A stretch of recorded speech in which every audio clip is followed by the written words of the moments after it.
چجوریه کار کردن با رضا عطاران؟ چه شکلیه؟ خیلی خاصه.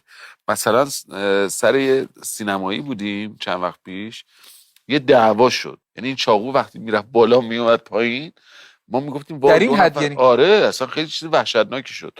بعد من هی تو استراب و اینا هی گفتم آقا بریم. گفت نه چیزی او چاقو، وای چاقوشو بلند کرد در همین حد.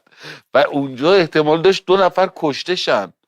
و بعد پلیس اومد میخواست طرف آرومش کنه، آروم نمیشد و اسلحه کشید. گفت او اسلحه‌شو کشید، فکر کنم الان شلیک کنه. خیلی خونسرد، تخمم دستش بود داشت تخمه میخورد.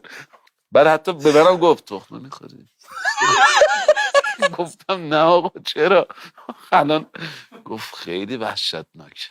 جایی که پلیس اسلحه رو کشید که طرف آروم بکنه، به هر حال باید یه کارش میکرد دیگه، نمیتونست که شلیک کنه مستقیم بهش. گفت وای گلنگدن یکی باید جلوشو بگیره. گفتیم خب آقا کی مثلا خوب حداقل خودت برو جلو بگو آقا آروم باش. آقای پلیس آروم شد، من آرومش کردم. از دور داشت نگاه میکرد، رصد میکرد و گزارش میکرد.